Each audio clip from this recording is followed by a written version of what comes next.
Well, it's my great pleasure to present a paper that's rather more micro as a study and very focused and a very practical study, which I think complements the previous speakers quite well. And in fact, we had a very nice general picture painted by Julianne, and then Dina drilled down and gave more detail. Well, I'm going to go carry on that process and look at a very particular example, which not only deals with the problem of drug addiction amongst youth in Egypt, but also offers some entrepreneurial possibilities. But first I would like to mention, again, the 60th anniversary of MSM, and that we're all very pleased to celebrate this year. And would also like to say that our acting dean, Wim, always comes up with some very interesting ideas for a conference, and I think this has been very provocative, this topic, and we'll see what progresses during today. These are the areas that I was focusing on within this whole area that our dean flagged for us. So, my presentation is about the threat of drug addiction, and the programme being set up has now been going for some years, which my one of our students in RITI, who's a DBA student about to finish, I've just been helping him and reading his draft, and his job was to be a quality manager of this drug addiction centre. And he's a great friend of Dina, so Dina might have more insights into this work than myself. And just to put it in context, obviously we're looking at youth, young people who need development, opportunities and support, and how can they add value and add to sustainability and not be a burden. And drug addiction is something that we don't like to talk about. It affects young people, and it's becoming a very critical problem in Egypt, as in many other countries. And the government programmes are very much unable to help.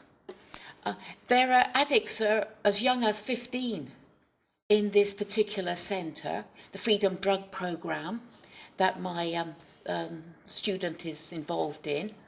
And not only are they trying to rehabilitate these young addicts, but they're also trying to run programs to avoid addiction in the future, spread awareness. And his thesis was on the quality improvement process at the Freedom Drug Programme. And it was an action research-based longitudinal study. All our Indonesian colleagues, we've just been talking about these topics in the last few days, know all about this. And he looked at the 6-year period. In 2004, when Akram was appointed the quality manager, the whole Freedom Drug Programme was about to go bankrupt, about to implode. And again, they depended heavily on aid, on overseas aid, which began to dry up with the worldwide economic recession during this overall period. And they were very conscious of the need to be sustainable in terms of having their own sources of income. But given that we've seen all these problems of generating entrepreneurship in Egypt, they found many problems trying to do this. One of the things they did was create an olive farm.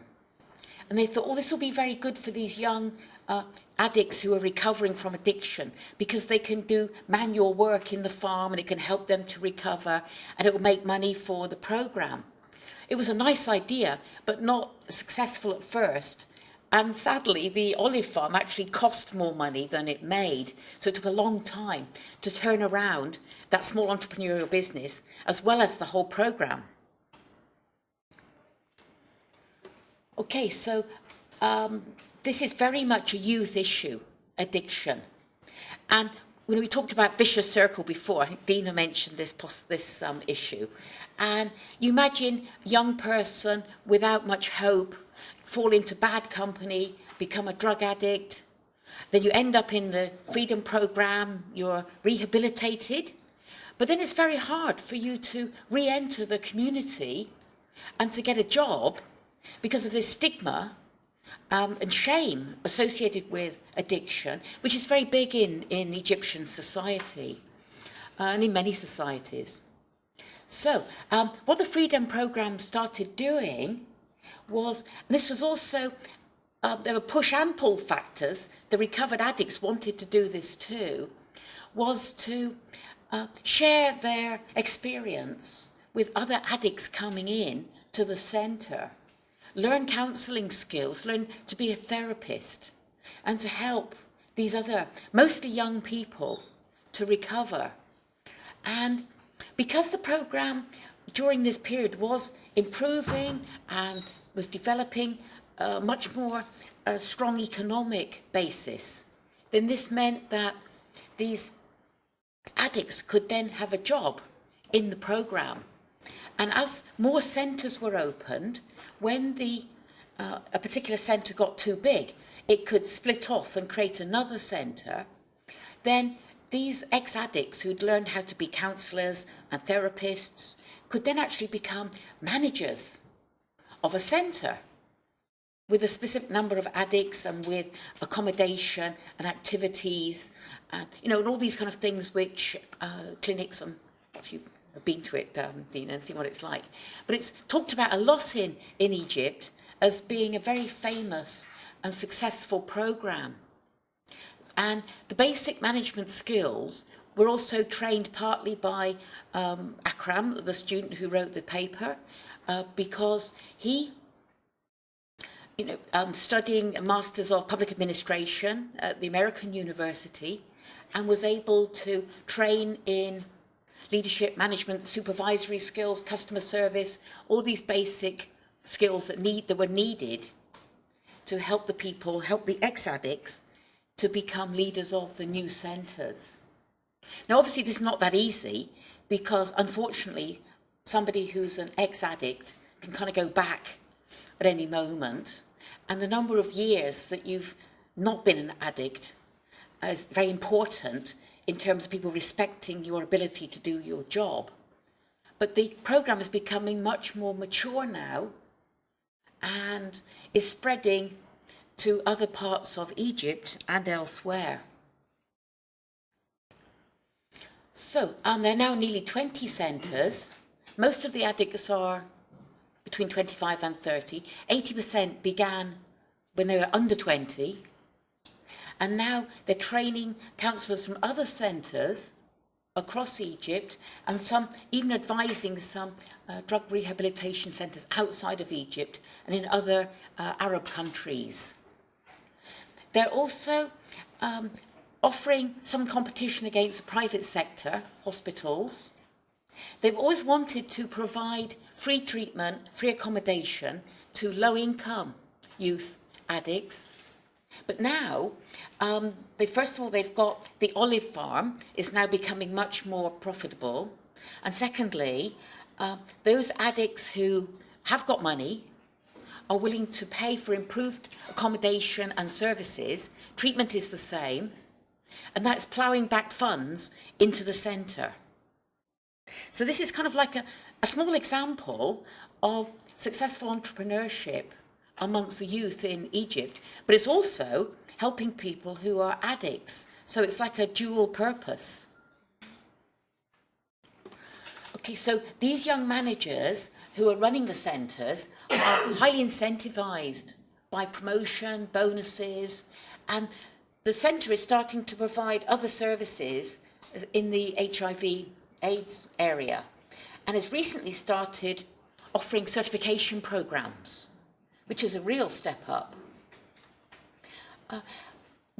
When I was helping Akram, he was preparing his literature review. You can go on the Emerald database, which is very substantial, and you can enter the search terms, youth, drugs, Egypt. There was absolutely nothing. And if you just put in youth and Egypt, okay, there were about 250 items, but I went through about the first 100, and they just happened to mention youth and happened to mention Egypt. They didn't add anything to our study. So you can see that this is a real area for future research. So, I don't want to tell you too much, I think it's not necessary, about the quality management intervention, but enough to say a dramatic quality improvement based on the Malcolm Baldridge National Quality Award, many of you will be familiar with, Kaizen methods, and Akram kept this kind of action research observation diary. It was all in Arabic, there was a lot of translation had to be done, but he started off with this diagnostic study and found all these problems and complete lack of management and supervisory skills and no idea of customer service, just the medical side was an area. And I mentioned a little bit here about this education system, which my two previous speakers have talked about in more detail, and confusion about what is entrepreneurship. And in a recent survey, the reference is in my paper, 183 of 2,000 undergraduates at the fairly new British University, which is in the new area, but New Cairo. Most of the students wanted a job in a multinational company. Indeed, in my MBA class in RITI, I had about two groups, about 75 students. Most of them are working in multinational sector. These are the kind of the elite. There was only one student out of 75, who had started his own business. And it was a kind of internet-based food delivery service. And it was especially based on breakfasts. So he had this list of breakfast items, and you phoned the call centre, and he had a kitchen, and then he had drivers and motorbike riders who would then go deliver the breakfast dish to these up. And he was using the MBA class to network. Funnily enough, he was the only student also who was disabled in a wheelchair, and you think, wow, he has disadvantages, but he's the kind of person who tried to overcome them. Okay, so just very quickly, these were the areas that we covered in the Malcolm Baldridge-based Quality Improvement Initiative. And we also looked at some of the cultural barriers. And I'm sure my two colleagues are interested in this area.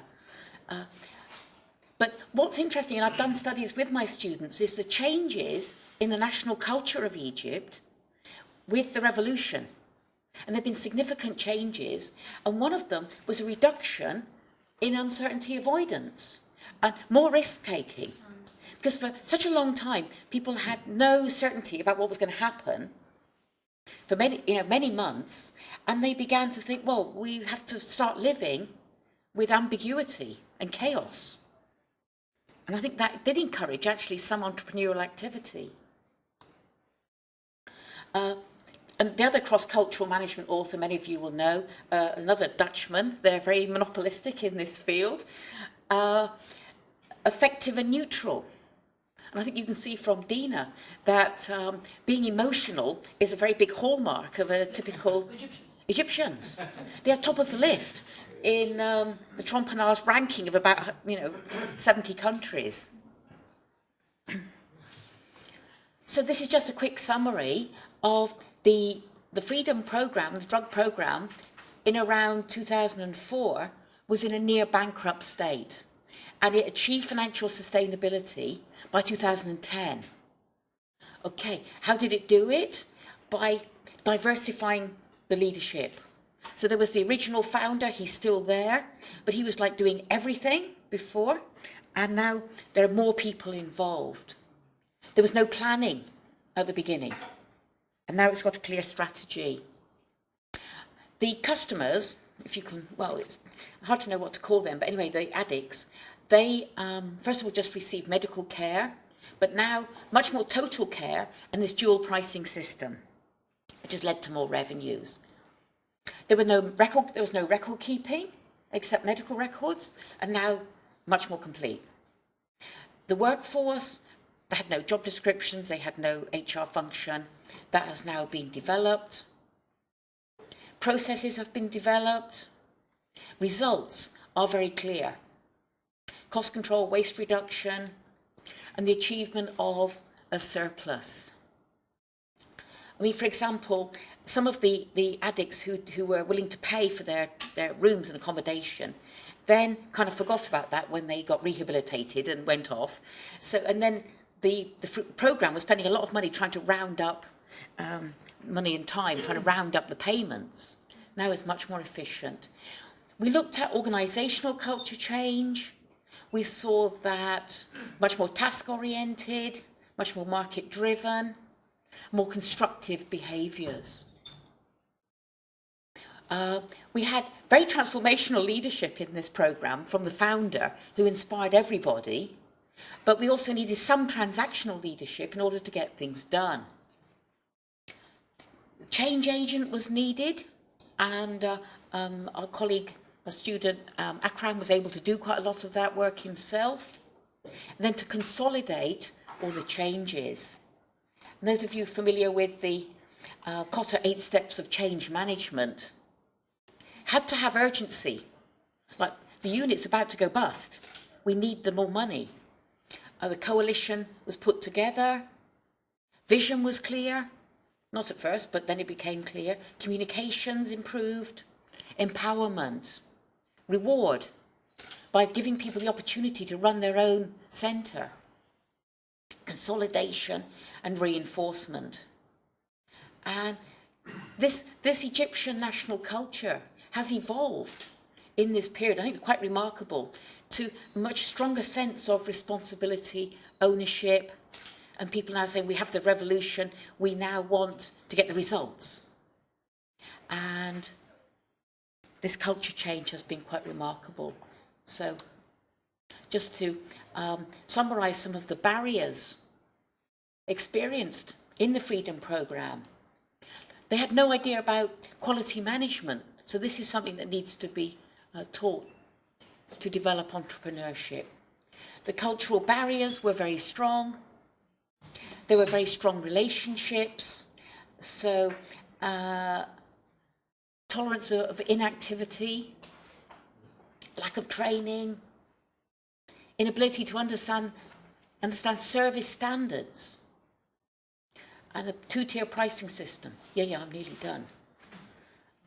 And need to keep scaling up to offer the service to more addicts, but try to achieve the same success rate. Okay, again, collecting data is one of the most difficult things in Egypt. They had to develop their own initiatives. There was a danger of complacency because the Freedom Programme didn't have competition in the early days. Lack of benchmarking opportunities. So you can compare your organisation with others. People don't publish and don't invite people to come and have a look. And the addicts wouldn't necessarily go and spread the word around about how useful and good the centre was because of this shame of being an addict. So if you were a happy customer, you wouldn't necessarily tell everybody. It's a difficult kind of situation, I'm sure you can understand. Thank you very much for listening.